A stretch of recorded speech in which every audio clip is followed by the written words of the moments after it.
Boa noite, pessoal. Bem-vindos ao Comida e Cultura. Estamos aqui aguardando o João Roquete e Tatiana. Eles devem estar chegando. Muito bem-vindos. A gente tem feito aqui algumas entrevistas, todas as terças e quintas, às 6h30, desde o início da pandemia. E a gente tem conversado com muita gente ligada ao mundo da alimentação, da educação e da cultura. Então, quem perdeu os últimos programas pode assistir, tá tudo no nosso canal do IGTV e também no nosso canal do YouTube, Comida e Cultura. Então, muito bem-vindos ao nosso projeto. Estamos aguardando aqui os nossos convidados da noite. Já já eles estão chegando. Eu acho que eu vou até apresentá-los antes mesmo deles chegarem. O João Roquete e a Tatiana Cavassana, eles são coordenadores do Instituto de Permacultura da Pampa, chamado Instituto Rama. O João, ele atua como permacultor há mais de 20 anos. Ele foi diplomado por Bill Mollison, que é o pai da permacultura. Eu também amo de paixão esses dois. Ele foi idealizador e fundador do projeto Sementes Ecológicas Bionatur. Ele trabalha com sementes e alimentos orgânicos há mais de 30 anos. E a Tati, ela é designer e projetista industrial, ela é permacultora também, é engenheira agrônoma com especialização em agricultura biodinâmica e fundou a Escola Rama de Educação Integral. Então a gente vai conversar com eles dois daqui a pouquinho, eles devem estar chegando aí. Boa noite a todos que estão chegando aos poucos. Estamos aqui aguardando a chegada dos nossos convidados. Para quem não conhece o projeto Comida e Cultura, a gente trabalha com educação infantil. A gente ensina as crianças a cozinharem dentro da escola. Então, a gente está em 2 escolas de São Paulo, a gente está no currículo dessas escolas e a gente ensina eles a cozinharem conhecendo o alimento de uma forma integral, entendendo tudo que está por trás desse alimento, né? Onde que ele foi plantado, quem é que plantou esse alimento, que cultura está por trás desse alimento, quais as tradições envolvidas no plantio, no manusear, enfim, na própria... É muito lindo mesmo. Fazer o alimento, né? Fazer a comida, como é que ela é feita, quais são as culturas e tradições, que maneiras a gente pode fazer esse alimento. E também todo o caminho que esse alimento faz até chegar nas nossas mesas, né? O que precisa ser despendido, quanta energia, né? Quantas pessoas estão envolvidas, quantas pegadas a gente deixa aí no meio ambiente. Que bom, assistindo desde Bagé. Bem-vinda, Márcia. Aqui aparecem uns nomes, né? Que às vezes a gente não sabe como é o nome da pessoa, porque tem é meio codificado, né? O Instagram. Mas bem-vindos todos. Daqui a pouquinho, então, Tatiana e João estão chegando. Eu vou até verificar aqui.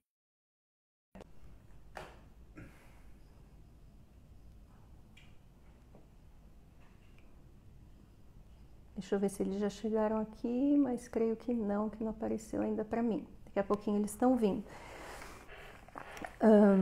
Que mais que eu posso contar para vocês? Eu tô bem feliz de estar aqui e de ver que vocês todos estão aqui junto com a gente.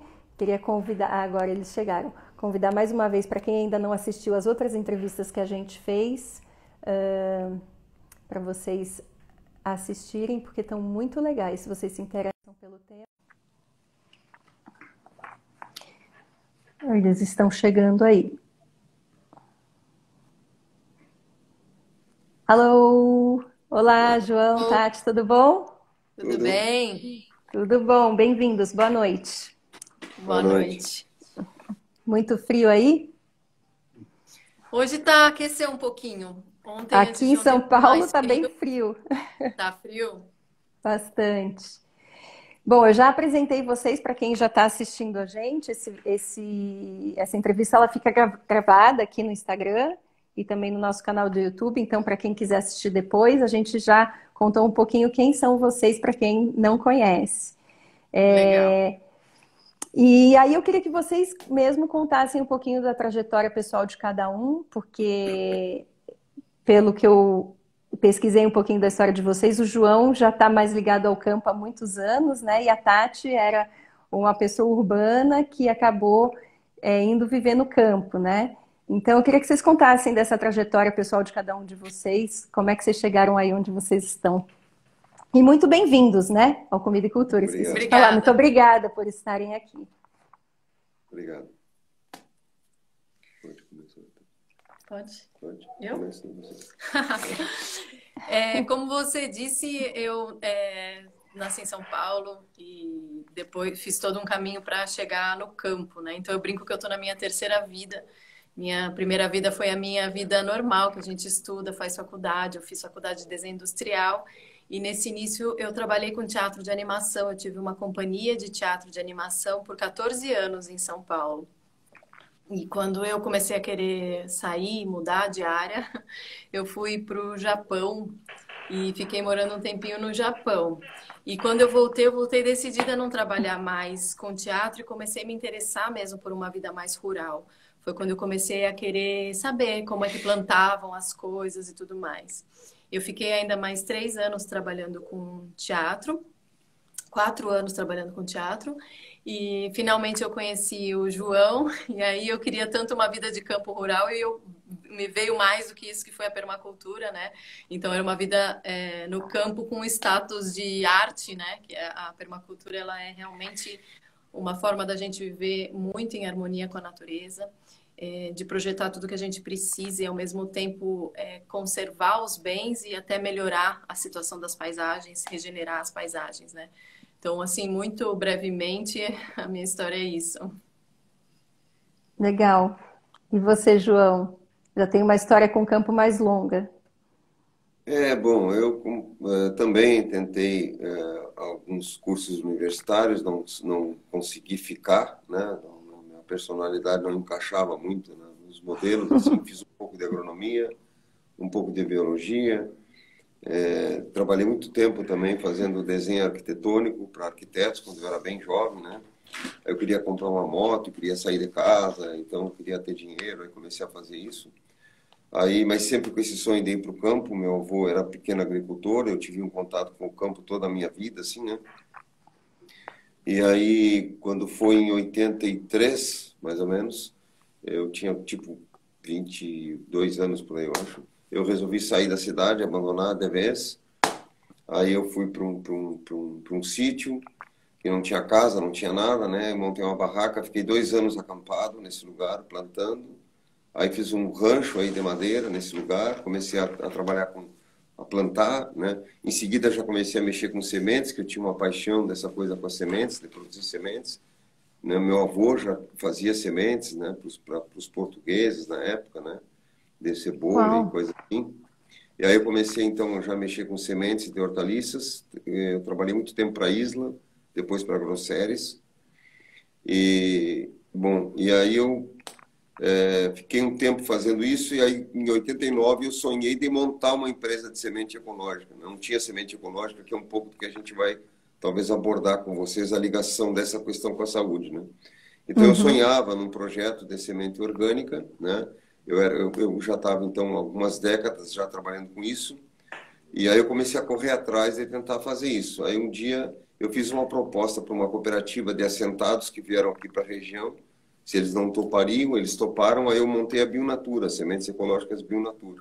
Eu montei em final de 96. No meio desse caminho todo, eu já desenhei sapato. Eu tinha um primo que tinha uma fábrica de sapato, então eu desenhei sapato, desenhei bolsa, desenhei cinto e fazia essas coisas, e artesanato, fiz assim, né? Mas num nível um pouco mais industrial, assim, né, de escala, né? E as pessoas achavam que eu era formado nessa área. Eu nunca me formei nisso, gostava de fazer só, né? Então, mas sempre a coisa do campo sempre foi mais forte, os períodos desses trabalhos foram menores, né? Bom, aí quando fiquei 6 anos tocando esse projeto nesse assentamento, aí um dia um iraniano que chama Ali Sharif, que foi a pessoa que trouxe a permacultura para a América Latina, me conheceu num seminário que eu estava montando sobre sementes, onde eu estava reunindo quilombolas, índios, a Pastoral da Terra e várias ONGs que estavam trabalhando com sementes, né, isso em 87. Aí ele quis ajudar no trabalho das sementes, né? Ele era o diretor da PAU, Permacultura América Latina, uma organização que tinha sede em Novo México. Aí ele veio, passou uma temporada comigo nos assentamentos, apoiou o projeto. Depois de algum tempo, ele me perguntou se eu não queria montar um projeto de permacultura, um centro de permacultura, porque já tinha montado um na Amazônia, um no Cerrado, outro na Mata Atlântica, e faltava um no bioma Pampa, onde nós estamos, né? Nós estamos bem na fronteira com o Uruguai aqui, né? Vocês estão em Bagé, né? Rio Grande do Sul. Isso. É a última cidade do planeta aqui, mais ou menos, onde a gente está. Aí eu brinco que aqui é o Texas americano, aqui é a terra do Homo quasi erectus, é o Texas brasileiro, né? É a terra do Homo quasi erectus, aqui um nível de importância quase total, né? Aí, então, ele me propôs isso, eu topei, e esse ano a gente está completando 20 anos de permacultura aqui, montando aqui, né? E a Tati está comigo há 10. Né? Conta um pouquinho para quem está assistindo, desculpa te cortar, João, o que é, vocês têm um instituto que é o Rama, né, para quem não conhece, que perguntaram onde era, né? Então já foi dito lá no Rio Grande do Sul. Conta um pouquinho o que é a permacultura, né, que você é o expert que a gente tem aqui no Brasil sobre esse assunto. Então, para as pessoas que não sabem bem o que é, a Tati já começou a falar, mas assim, em linhas gerais, né? Bom, a permacultura é a união da palavra cultura permanente, né? Ela foi criada por Bill Mollison e David Humphrey na década de 70, certo? Então, é um planejamento, é uma plataforma, né? Um sistema de planejamento de comunidades, né? E sítios de forma sustentável, né? Então, a permacultura é a união da palavra cultura permanente, como desenhar, como criar culturas permanentes, né? Entendendo que está tudo num sistema, que todo o sistema ele é através da obsolescência programada, ou seja, toda a estratégia que está se montando das fabricações, de tudo, tem uma lógica da obsolescência programada. Então, a permacultura vem num sentido completamente oposto disso, né?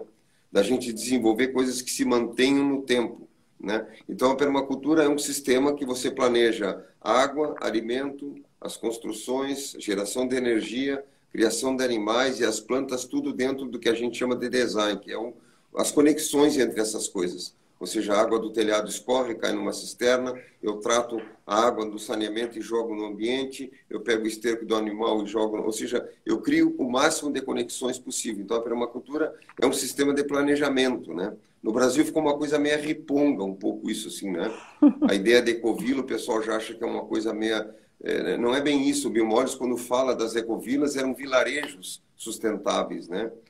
Não que não seja também trabalhar com comunidades, enfim, né? Mas, enfim. Então, e eu e a Tati temos dado várias consultorias. Agora há pouco terminamos um projeto grande na Amazônia, onde a gente ficou 5 anos desenvolvendo um trabalho de permacultura numa reserva extrativista. Montamos um centro de permacultura na reserva extrativista Tapajós Arapiuns, né? E é interessante porque a permacultura agrega pessoas de várias áreas, né? Você pode incluir, porque ela é interdisciplinar, né? O caso da Tati é um exemplo clássico disso. A Tati tem uma trajetória de desenho industrial e de teatro, ou seja, uma coisa que tu pensa assim, não tem nada a ver. E, na verdade, ela, quando veio para cá, 10 anos para cá, o IPEP é outro. Ou seja, até 10 anos eu estava fazendo as coisas muito numa lógica da funcionalidade, meio bronco, assim, até por causa da minha origem grotesca desse ambiente aqui. E a Tati, então, traz uma coisa mais do que feminina, ela traz algo dentro do design, do conhecimento dela, né? Então ela está dando todo um toque de beleza no lugar e de acabamento que não tinha, né? Ou seja, tu vai fazendo a coisa meio que na prática para a coisa funcionar, mas falta um pouco a beleza, né? Então ela trouxe uma beleza junto com a funcionalidade, que a partir do conhecimento dela, fora toda essa lógica como ela trabalhava com teatro de boneco, ou seja, tem toda uma coisa do acabamento, das coisas, né? Então, enriqueceu muito o trabalho, né? A partir do trabalho. É a conexão perfeita. A conexão perfeita. Eu vejo vocês dois juntos, eu vejo... É tão pequeno. Não, mas é que a questão estética dentro da permacultura, ela não é gratuita, como não é gratuita na natureza. Então, quando a gente olha que uma planta tem uma forma, uma flor tem uma forma, uma cor, tudo isso tem uma função na natureza, né? Então, a beleza da permacultura é a beleza da funcionalidade que aquela forma tem. Então, por exemplo, se eu tenho uma grama, as gramíneas, elas são monocotiledôneas e elas crescem como uma lança, né? Desde que elas saem do solo e depois elas formam essas lanças. E elas são plantas pioneiras. Então, elas têm essa forma para romper solo, para fazer esse trabalho de sair primeiro e depois preparando o solo para a sucessão natural das plantas. Depois vão vindo outras plantas mais macias e se fosse o caso de uma floresta, só depois viriam as árvores clímax, ou seja, depois que o sistema todo evoluiu. Então, a estética que se busca aplicar na permacultura é essa estética da funcionalidade, que é uma coisa que a gente estuda muito em padrões da natureza em permacultura. Então, o que é um formato concêntrico? Por que fazer alguma coisa assim? Que função tem essa forma? Que função tem um espiral? Que função tem as formas circulares, né? Então, tudo que a gente faz com água está relacionado com formas circulares. Cisterna tem que ser em círculo, né? O próprio cano que a gente conduz, a gente não faz ele quadrado, a gente olha, ele é circular. Por quê? Porque a água tem uma natureza circular. Então, cada forma, essa beleza da permacultura, ela está dentro de atender uma função, né? Essa é a beleza, não é uma beleza gratuita, né?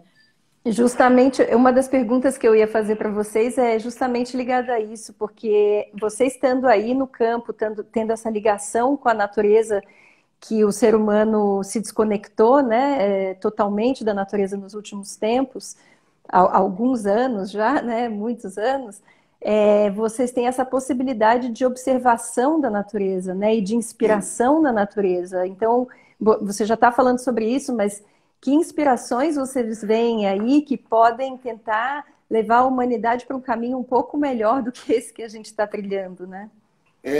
Tudo, né? Por exemplo, ontem a Tati ainda me chamou a atenção. Olha o gato deitado de barriga para cima, porque eu disse para ela que tinha uma previsão de chuva que eu estava um pouco inseguro se era verdadeiro ou não, porque às vezes a internet fala uma coisa e a gente vê outra, né?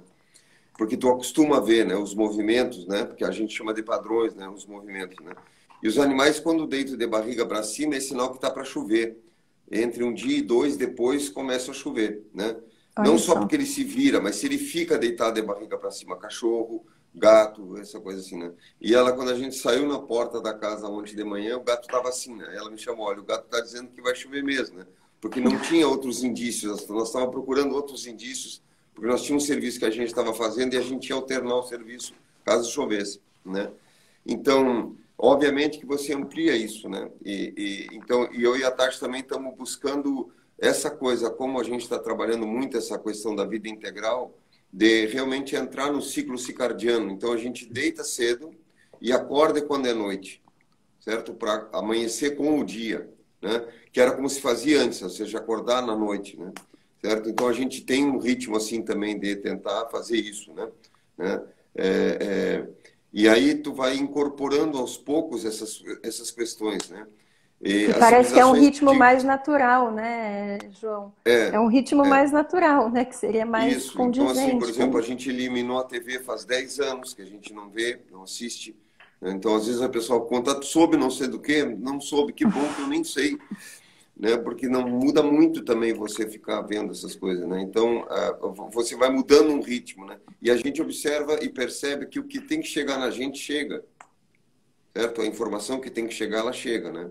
Mas eu só para fechar o que é permacultura, porque a gente tem observado ao longo desses anos que as pessoas têm dificuldade em entender o que é e reduzem, né? É construção com terra, é não sei o quê, ou é não sei... Né? Então, permacultura, para as pessoas que estão ouvindo, seria um método de planejamento, em outras palavras. Né? Permacultura é design, né? A palavra inglesa, né? Ou seja, é um método de planejamento. Então, eu posso dar uma consultoria, eu posso fazer um trabalho a partir da lógica da permacultura numa indústria, numa cidade ou no campo. A mesma coisa, porque é uma ferramenta com que você interpreta, já que você falou da leitura, com que você interpreta as coisas e cria uma solução para essa interpretação. E eu e a Tati no curso trabalhamos muito, e a Tati fortaleceu muito isso dentro do trabalho, que foi a coisa da leitura da paisagem. O que você está lendo? certo? Porque as pessoas, se eu estou no meio urbano, por exemplo, eu vou com ela para São Paulo, eu fico meio perdido. Meio perdido não, ele não sabe a escada rolante. Se tá subindo, está descendo.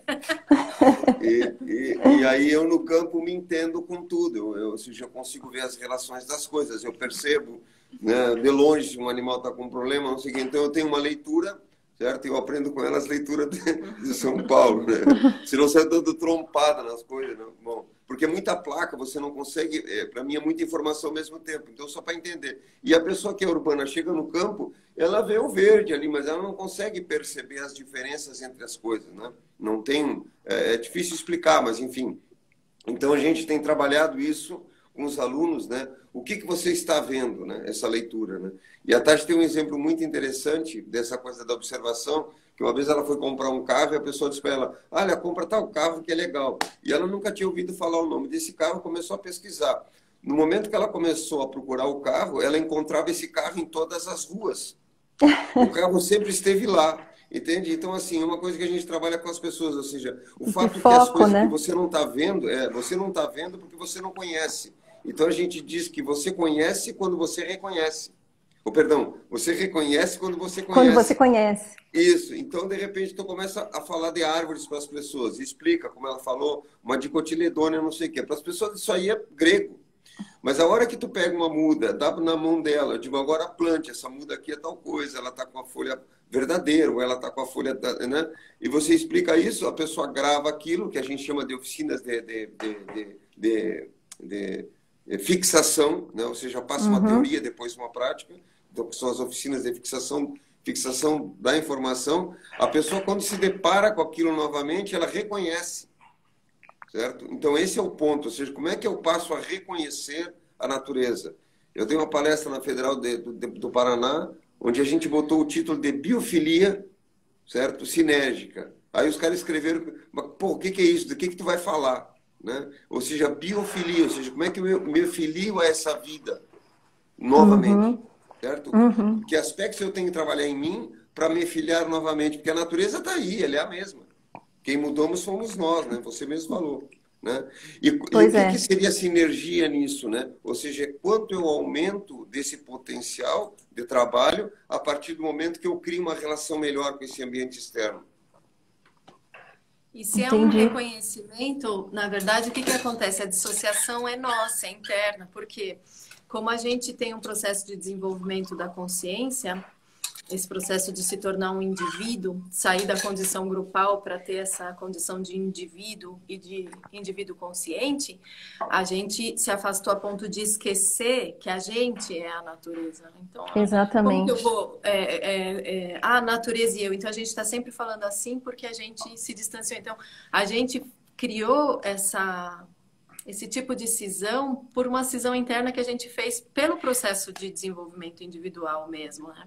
Então, sempre é reconhecer, é sempre ver de novo a partir de uma outra perspectiva, que é a perspectiva do indivíduo e não do grupo mais, né? Então, a gente fala que para fazer permacultura tem um tripé, que é você, o ambiente e a ferramenta. A permacultura é a ferramenta, é o como, né? São as pontes. Você é um eu que tem uma percepção desse ambiente. Então, por que é tão importante a leitura da paisagem? Se eu olho a natureza como um espaço para ser dominado, subjugado e explorado, é assim que eu vou me relacionar. Se eu olhar a natureza como algo da qual eu sou parte, com uma coisa da qual eu sou sócia e que a gente faz as coisas juntas, que a gente pode o processo é outro. Né? Vamos coevoluir com a natureza. Mas tem uma coisa que é interna nossa, isso que você falou, né, Tati, da gente ir perdendo a consciência, parece que a gente nasce com ela e vai perdendo, né, que é uma coisa interna, mas também tem uma coisa do sistema onde a gente se encontra, né. Outro dia eu estava vendo, eu sou fã de vocês e fico assistindo as aulas e fico acompanhando os vídeos e vi o João falando aquele último vídeo que ele falou o que seria o PIB, né? Se é produto interno bruto ou produto interno burro. Eu achei isso sensacional, porque realmente está muito mais ligado à questão do nosso consumo como humanos do que medição de riqueza. Eu até queria que você falasse, João, um pouquinho para quem está ouvindo sobre isso, porque tem essa coisa interna nossa que a Tati falou, que é super importante, mas tem essa condição da onde a gente está vivendo, né? Desse planeta Sim, doido, né? sim, É sim. que também, só antes do João te falar e te responder, a gente é o problema, né? Não é que tem um problema, tem uma sociedade, tem um trânsito e a gente está no trânsito. Não, a gente é o trânsito, a gente é o problema, a gente criou essa sociedade. Então, quando a gente enxerga assim, a gente não culpa tanto o social, não fica pensando em protestar, mas é a mesma coisa que a leitura da paisagem. Mas como é que eu, sendo parte também dessa construção artificial humana de sociedades, de educação, como é que eu atuo nesse contexto? Porque eu estou nisso, né? Eu tenho Sim, programações que vieram da minha família, do contexto social de onde eu estou, as pessoas com quem eu vim. Então, isso também não está separado da gente, né? Isso também faz parte de nós. Então, a gente não pode pôr uma condição de vítima sobre isso. Claro, a gente foi educado num lugar por uma família, agora quem que nós vamos culpar por causa disso? É a o humanidade que que está a gente no seu pode processo fazer fazendo isso. pessoalmente, né? Entendi o que você Exato, falou, então a faz gente tem que estar sentido. imerso nisso, fazer parte disso e falar assim, bom, dentro da minha visão, eu acho que a gente pode fazer isso de um jeito melhor, aquilo de um jeito melhor, e cada um dentro da sua perspectiva, que é essa leitura pessoal que cada um faz da realidade, atuar, né? Isso que a gente pode fazer. Então, um vê como solução a confrontação, o protesto, outro vê como solução fazer alguma coisa no sentido oposto, outro vê como solução se desanimar e se deprimir, entende? Só que são escolhas, a gente não tá vítima disso, né? Desculpa, era só para a gente Não, claro, se colocar como cultura, aí o João fala do produto interno.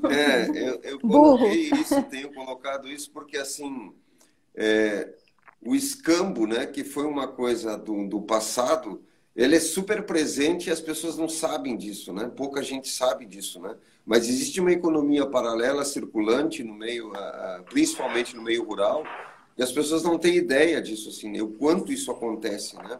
De trocas e movimentos. Então, se a gente fosse dimensionar isso em recursos, seria um valor razoável, né?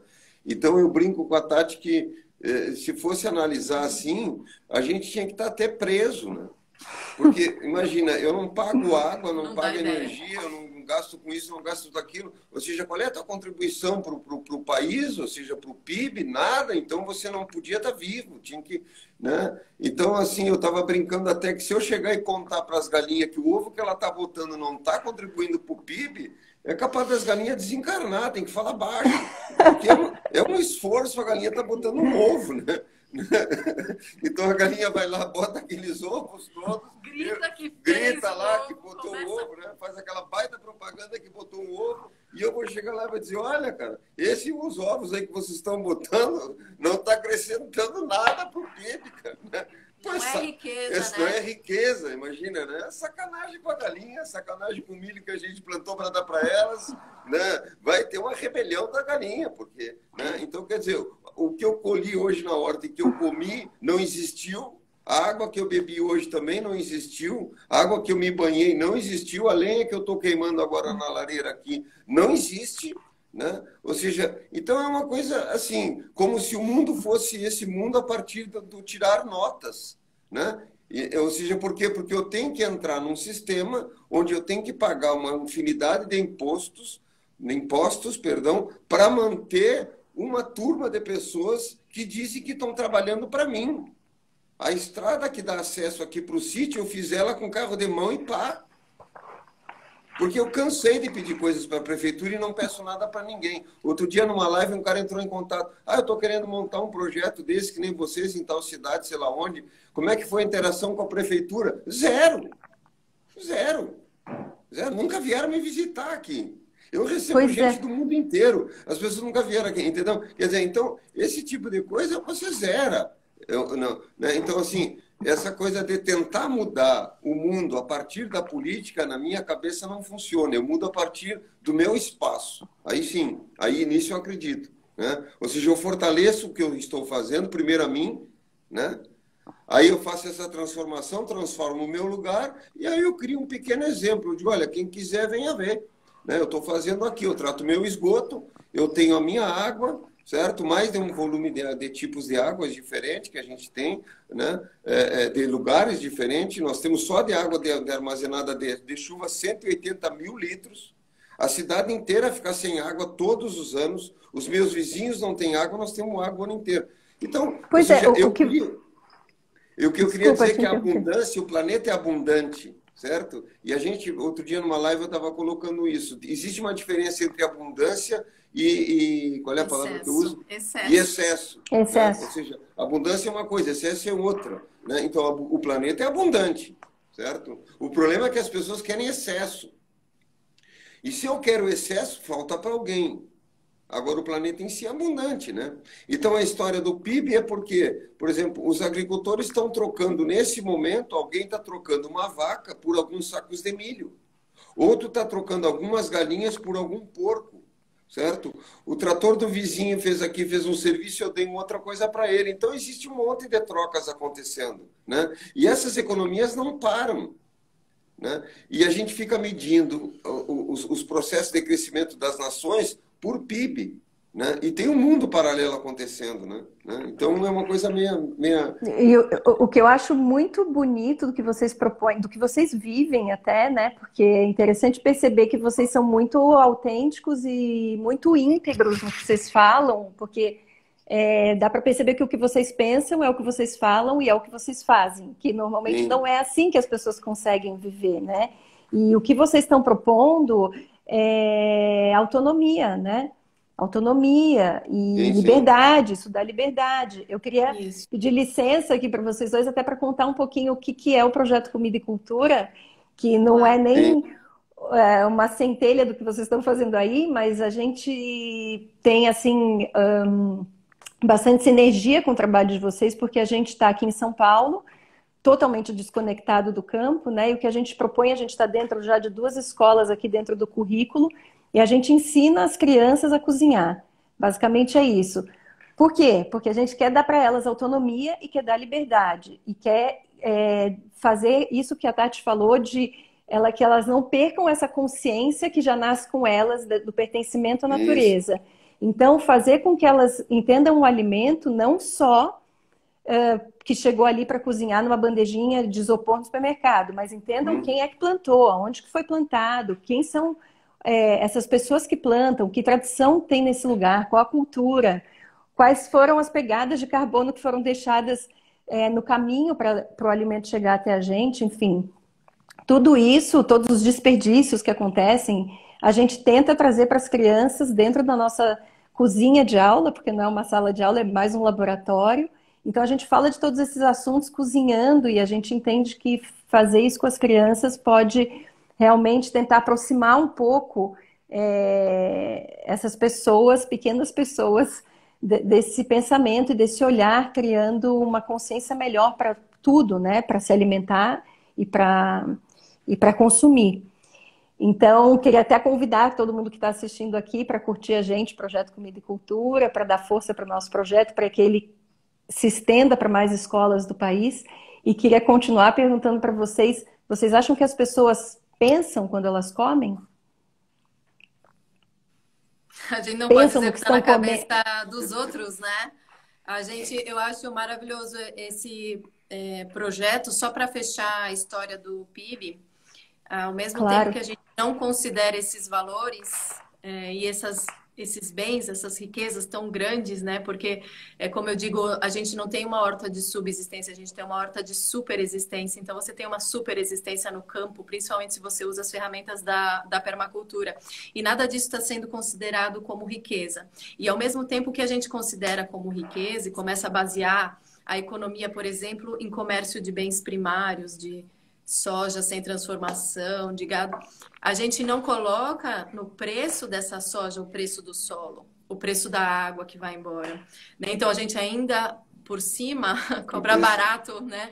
Vende por pouco mesmo, o que é considerado riqueza no país. Mas isso só para um pouco fechar essa história de PIB, que eu acho importante colocar que não só a gente não põe tudo que realmente gera riqueza, como o que vende ainda vende barato, vende degradando nossa paisagem, né? Que são as monoculturas que estão invadindo todo o país. Enfim. Tem vários produtos que são vendidos assim, né? A gente está desde sempre como um país de fornecedor de matéria-prima a preço baixo ou ao preço que nos dizem que vale, né? Que um mercado externo nos diz que vale, né? Desde cana-de-açúcar há milênios, né? Há centenas de anos. A gente está no mesmo processo que muda um pouco a roupa, mas a essência do processo é a mesma. E a autossuficiência que você propõe nesse seu trabalho, essa autonomia é exatamente o que a gente busca, essa responsabilidade pela própria vida, né? Quando é que a gente é autossuficiente? Quando a gente fica adulto, o pai e a mãe param de fazer as coisas pra gente, é a gente que faz, né? Então a gente tem que começar a gente fazer. E a vida no campo é uma grande experiência para isso. A pessoa que quer assumir a responsabilidade pela própria vida, eu faço a minha comida, eu manejo a minha água, né? Como o João sempre brinca, eu sou o prefeito, porque se acabar a água, cadê o prefeito? Eu lá batendo na porta do prefeito, João, água. Então, é um exercício maravilhoso, além da questão, obviamente, prática, efetiva e real disso tudo, de viver no campo, é a gente fazer um exercício de crescimento interno, de autossuficiência, de autonomia, de liberdade. E por isso que o Fukuoka dizia, que foi um dos inspiradores do Bill Mollison para organizar a permacultura, que a agricultura era para cultivar seres humanos, né? Que a gente cultiva os alimentos, mas nesse processo a gente se elabora e cresce. Se a gente se elabora e cresce, quando a gente vai cultivar o alimento de novo, a gente faz isso melhor e de novo cultivar alimento nos ensina e a gente começa a criar um ciclo positivo de relacionamento, né, com a paisagem. Isso é muito importante. São questão de valores, né? Porque como você cria a água, organiza o alimento, organiza a lenha para aquecer, para cozinhar, para não sei o quê. Então a tua relação com as coisas mudam, né? Por isso que eu tenho falado nas lives que as pessoas venham para o campo já com uma outra mentalidade, não tão de usurpar, né, mas de interagir de uma forma um pouco mais harmônica, né, porque tem uma diferença entre valor e preço, né. Então, uma mãe amamentando tem valor, né, porque o leite tem afeto, tem o olhar da mãe, tem o carinho, tem tudo isso, né. O leite comprado no supermercado tem só preço, né. Não tem mais nada ali, tu botou, a pessoa toma, não tem, né? Então existe uma diferença entre valor e preço e às vezes a gente coloca essas duas coisas no mesmo balaio, na mesma balança, e não são muito diferentes, né?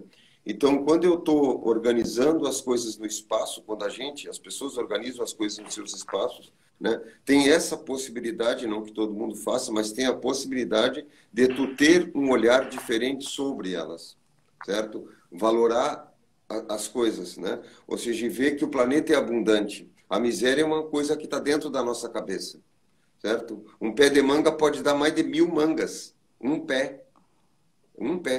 Então, quer dizer, o que acontece? Por que tem a fome, na verdade? Entende? Né? Então, existe um processo de pensamento, né? Onde as pessoas são miseráveis na forma de pensar, certo? Existe uma pobreza de pensamento. Certo? Um medo, né? Um medo. Nós fomos comprar o tripé outro dia que a gente estava precisando em função dessas coisas de live, agora é lâmpada de tripé, um mundo novo.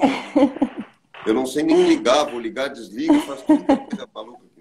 Ontem aconteceu um fato maluco na live que uma pessoa disse assim, olha, e a Julinha, né? E eu entendi que era a mulinha, porque a gente adquiriu uma mulinha há pouco e o pessoal do grupo estava sabendo e botou até nome. E era uma artista da Globo que tinha entrado na live. E eu fiz uma confusão.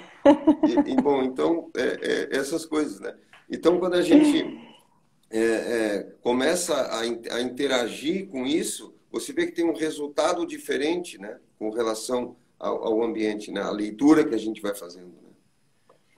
Né? Agora, eu fico vendo, só uma questão assim que eu fico pensando, todas essas questões da gente estar extinguindo todos os bens naturais do planeta, ou os combustíveis fósseis e tudo mais, isso já vem sendo falado há muito tempo, né? Vocês mesmos falam de permacultura há 30 anos, né? E por que será que as pessoas não conseguem abrir a cabeça e mudar, né? Vocês acham que talvez... Eu vejo assim, tenho ouvido muitas lives e muita gente se voltando para essa ideia de ter uma vida mais saudável e ter uma ligação maior com a natureza, se voltar para o campo. Vocês acham que a pandemia, se é que ela pode ter trazido qualquer coisa de bom para a gente, pode ser esse olhar assim para o que está acontecendo e que a gente tenha alguma possibilidade de não bater no muro a 100, 200 quilômetros por hora e dar uma regredida? Vocês acham que é possível? Vocês que estão aí, o que vocês pensam Do meu disso? ponto de vista, a gente nunca pode generalizar pelo seguinte: tem consciências mais sutis e consciências mais rígidas. As consciências mais rígidas precisam de colapsos e situações mais extremas para conseguirem enxergar alguma coisa, porque o rompimento da ilusão tem que ser mais violento, porque a ilusão é mais grosseira. Então, o colapso ou essas crises, elas são necessárias para as consciências mais rígidas. E, na verdade, são as consciências que criam isso, porque vai, insiste no erro, insiste no erro, insiste no erro, porque a visão de mundo é aquela, ou seja, que só é possível, por exemplo, plantar com veneno, que não é possível fazer de outra maneira. Então, a rigidez da visão, ela vai conduzindo a ações, né? Eu penso e sinto de uma maneira, acabo agindo conforme esse pensar e esse sentir, e isso cria um resultado.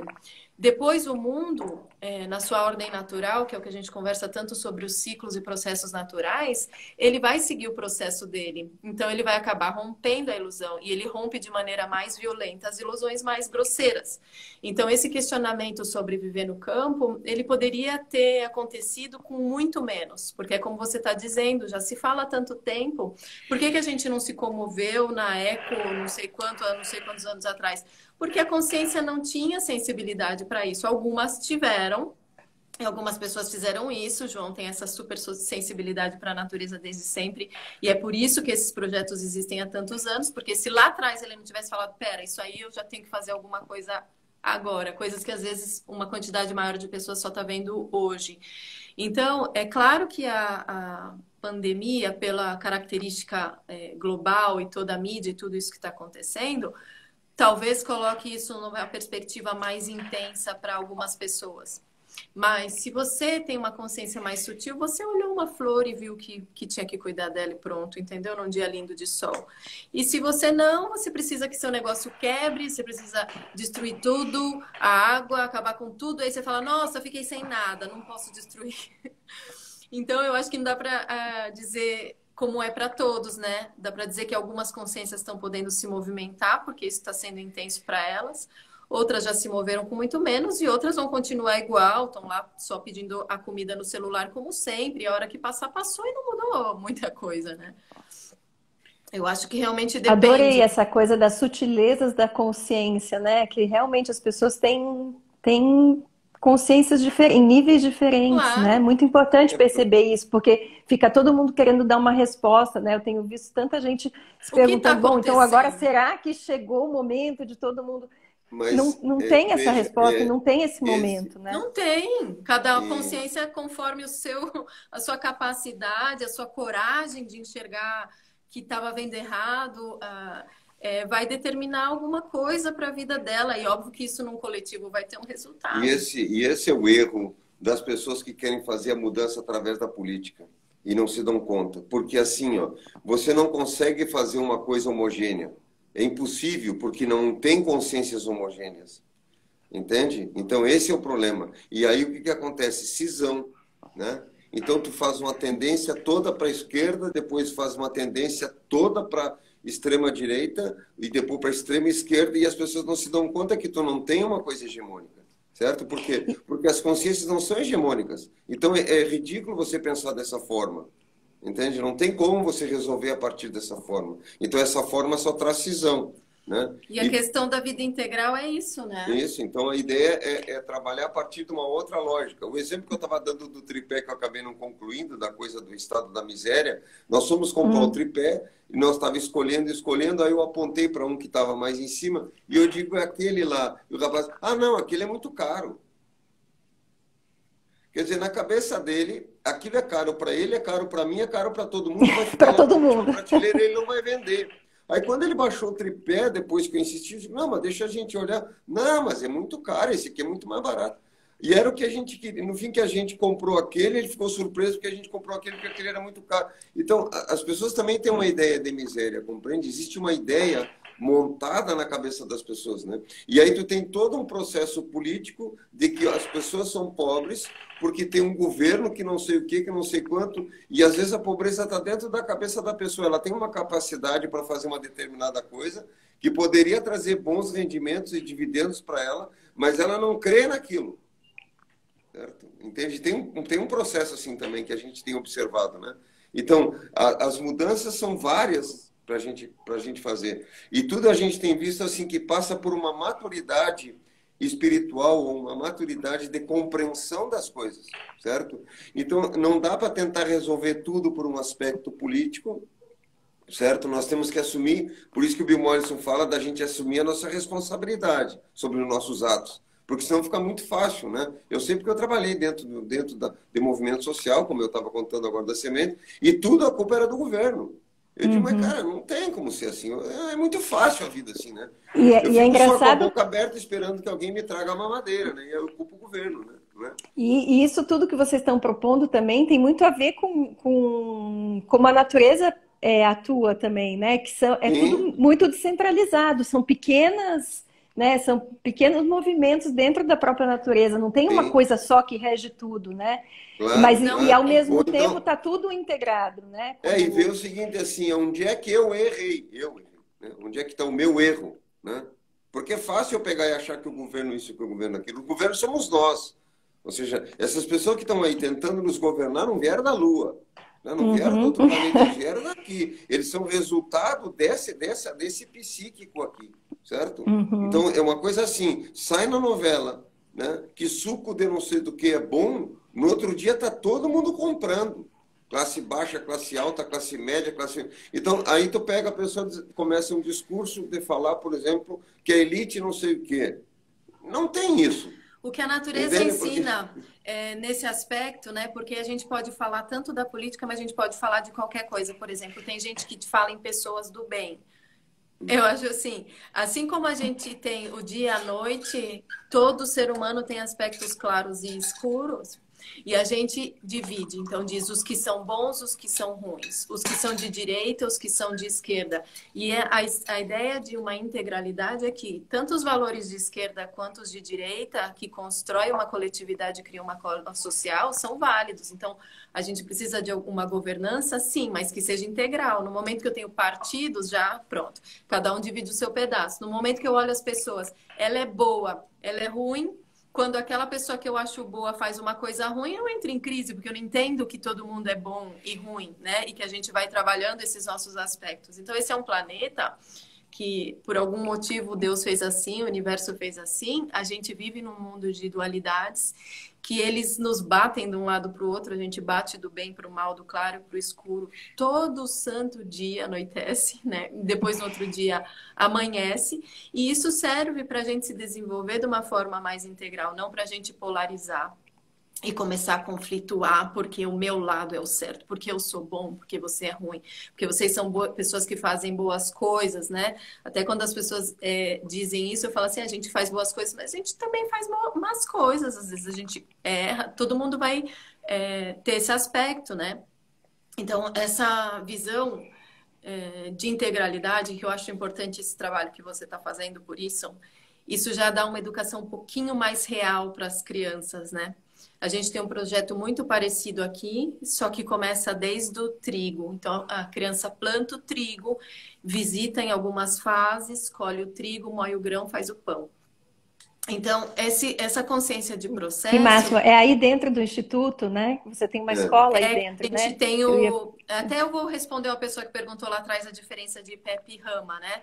Então, dentro Uhum. da escola Rama, a gente tem o Raminho Verde, que são vários programinhas para criança. Não é fácil estabelecer, porque, por exemplo, as escolas elas trabalham com o dia do meio ambiente, o dia da árvore e acabou. Isso não dá visão nenhuma da natureza, porque a natureza é processo, as coisas estão acontecendo o ano todo.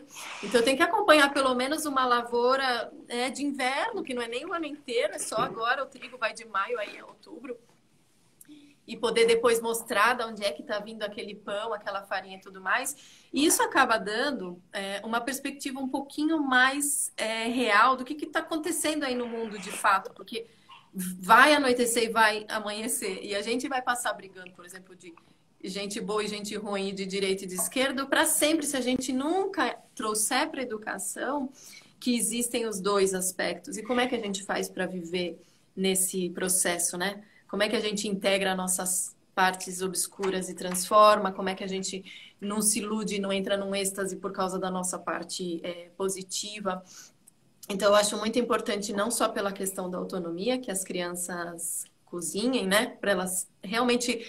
Porque o próprio fazer com as mãos é muito importante para o desenvolvimento, mas que elas possam ter uma visão de processo, né? Saber que, eu conto para elas que a farinha de trigo vem lá daquela grama, daquele trigo. Mas se ela puder ir lá e ver a lavoura e acompanhar isso tudo, fica muito mais. E é tão simples, né? Fazer isso é só trazer a criança aqui, plantar, colher. Eu posso contar uma pequena história? Claro, fica à vontade, João. A gente estava fazendo um mutirão de colheita de trigo num lugar à mão, certo? E era um grupo gigante de pessoas, acho que mais de 130 pessoas. Todo mundo com foicinha na mão, colhendo. E pessoas urbanas, a maioria nunca tinha feito aquilo, nunca tinha visto aquilo. E tinha uma senhora perto de mim, com quase 80 anos, já de joelho, porque já não aguentava mais, estava andando ali. E ela olhou para mim e disse assim, você tem prática, você é do campo, né? Eu digo, eu vivo, faço isso e coisa, né? Aí ela pegou os grãos de trigo, ela tinha colhido um pouco, botou uns grãos de trigo na mão, começou a conversar comigo e ficou com os olhos cheios de água, né? Aí diz ela assim, eu nunca vou mais botar um farelo de pão fora, né? Eu não sabia que era assim, eu não tinha ideia como é que era a lavoura, eu não tinha ideia como é que era a planta, eu nunca tinha visto uma planta, ela estava emocionada com aquilo. Bom, e aí o grupo, cada um em algum momento, estavam fazendo relato sobre tudo isso, né? Nós estávamos em Figueira, onde é a comunidade do Trigueirinho, né? E aí, depois que ela relatou tudo aquilo, eu deixei ela falar e eu disse assim para ela, eu vou lhe contar um segredo, então, né? Já que a senhora veio, abriu o seu coração comigo, eu vou lhe contar um segredo. Lá no galpão da fazenda, tem uma colheitadeira. E essa área aqui, a gente podia ter colhido mais ou menos em 1 hora e pouco. E nós estamos há 2 dias aqui trabalhando com a mão. Aí ela me olhou e disse assim, mas por que não passaram a máquina? Eu digo para a senhora ter a experiência que a senhora está tendo. Isso é muito maravilhoso. Isso, É mas é uma maravilhoso. coisa simples. Então, assim, nós aqui plantamos 1.000 metros quadrados de arroz todo ano. Plantamos a mão e colhemos a mão, certo? Eu posso pegar e comprar ali, não me falta dinheiro para comprar o arroz, certo? A questão não é essa. A questão é eu fazer essa troca com o alimento que eu vou comer. Ou seja, quanto é que eu dedico do meu tempo real, das minhas mãos, para fazer um ato, certo? De plantar e colher e manter isso, certo? Como um ato natural de fazer, né? Então, tem coisas que as pessoas... É aí que eu te falo do valor e do preço. Tem coisas que têm valores, certo? Eu pegar, ir no campo lá e plantar as abóboras, colher, e trazer, e guardar, e reconhecer cada uma delas, etc, etc. Eu podia, nós temos recursos para eu pegar lá e fazer um rancho e comprar quantas abóboras eu quiser. A questão não é essa, eu não estou falando disso. Entende? Ou seja, e o IBGE, quando vem fazer um levantamento aqui, não quer saber se eu tenho horta, ele quer saber quantas geladeiras eu tenho, quantos freezers eu tenho, quantas TV eu tenho, quantos banheiros, quantos carros. Ele quer tentar medir a minha riqueza, e a minha riqueza não é essa. E o mais rico é a história do Foucault, que a gente se cultiva cultivando o arroz. Isso. Então, qual que é a leitura? Eu tenho um trabalho que chama Leitura da Paisagem e Alquimia Interior. Eu cultivo o meu alimento e me cultivo. E, em consequência disso, eu amadureço e fico mais autônoma e sustentável em alimento, certo? Porque eu estou plantando meu próprio alimento. Ou seja, quanto mais você se cultiva, mais independente e maduro você fica. E, consequentemente, no mundo material, mais autossuficiente. Por isso que a gente trabalha a questão da vida no campo e da autossuficiência. Porque o resultado da gente se cultivar como seres, indivíduos autossuficientes, resulta nos sítios autossuficientes e resulta na verdadeira riqueza. É isso. Esse é o trabalho que a gente tem que fazer.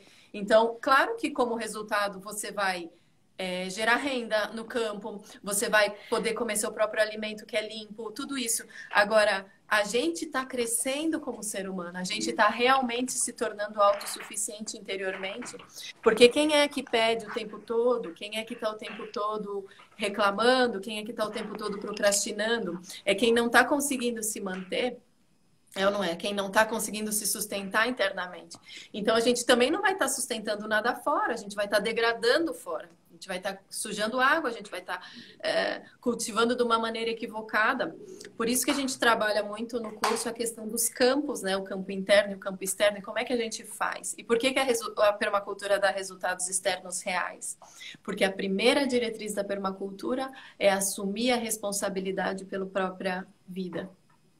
Isso é uma coisa tão simples e a gente, no nosso processo de desenvolvimento, a gente esquece disso. A gente esquece do simples, que a gente tem que assumir a responsabilidade pela nossa vida, que a gente é parte da natureza, que tudo tem lados opostos e que a gente está crescendo nesse processo. Então, as coisas mais elementares a gente esquece e aí briga, porque é por isso, porque é por aquilo, porque me... Enfim, a gente está num sistema complexo que a gente mesmo criou, né? Uma complexidade que envolve, como você falou agora, a educação, todo o conjunto social. E agora, como é que a gente sai disso, né? Por isso que a gente propõe uma vida simples no campo. Cura isso. Cura isso, porque você vai conseguir simplesmente ver o essencial. Pronto, faz o que é essencial e se descomplica, né? É isso aí, Tati, João, a gente está nos 5 minutos finais, eu poderia ficar aqui acho que a noite inteira ouvindo vocês, e certamente as pessoas que estão ouvindo também, porque vocês são sensacionais mesmo. Então, eu queria muito agradecer que vocês tiveram esse tempo aqui com a gente do Projeto Comida e Cultura. Queria agradecer quem está assistindo, que continuem nos seguindo para dar força ao nosso projeto, que é uma centelha aí no meio dessa história toda. E queria que vocês até divulguem o curso que vocês estão dando, né? Fale onde as pessoas podem encontrar vocês. E vou fazer uma última pergunta que vocês podem ficar falando até o final.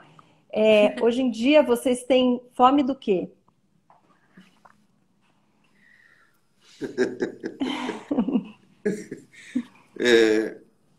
Bom. Boa pergunta, hein?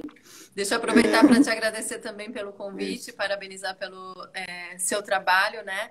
Eu acho que a fome que eu tenho é de cumprir a minha missão. Eu acredito que a gente tem uma missão e um propósito na vida, né? E isso pode mudar de aspecto, né? Como eu brinco que eu tive 3 vidas, mas eu acho que a gente ser fiel a gente mesmo e ao próprio desenvolvimento é o compromisso mais sério que a gente pode assumir na vida, né? É esse compromisso que a gente tem. Então, eu vou sempre ter essa energia para colocar em fazer, em ser quem eu sou, né? Em poder expressar a minha existência da maneira mais plena possível. Acho que o resto são comos, muda um pouco um aspecto, o outro, mas se você está ali fiel a você mesmo, você está cumprindo a sua trajetória. E seja qual for os caminhos de Deus ou do universo, o único caminho que a gente tem para trilhar é o nosso, né? A gente não pode trilhar o caminho de ninguém, a gente muda o mundo mudando a gente mesmo. Então essa é a minha eterna fome, eu acho. Alguém escreveu aqui que vocês são plenos, que vocês não têm fome de nada porque vocês são plenos. Diga, João. Eu peço a Deus que eu consiga ter clareza e discernimento na velhice, certo? Que eu consiga poder falar, né? Me expressar, trocar com ela na velhice, né? E um dia num debate o cidadão diz assim: mas o senhor sempre tem umas ideias contraponto, o senhor parece que está sempre andando contra a natureza, contra a correnteza. Eu digo, eu quero ir para a nascente, eu quero ir em direção à nascente, porque rio abaixo até merda vai, né? Então, acho que é uma busca autêntica, né? A busca pela nossa né? fonte, pela nossa natureza. Pela genuína, né? Porque senão você vai seguindo modas. Eu estou sempre na moda, a moda vai e volta, e eu estou na moda, sempre na moda. Entende? Então, vocês são muito sensacionais, são inspiradores demais, assim. Toda vez que eu ouço, eu tenho mais vontade de ficar ouvindo vocês. Obrigada mesmo por terem vindo aqui. Bom, e parabéns pelo trabalho de vocês. Fala do curso, lá tem 30 segundos, falem. A inscrição do curso encerrou ontem, né? Começa segunda-feira,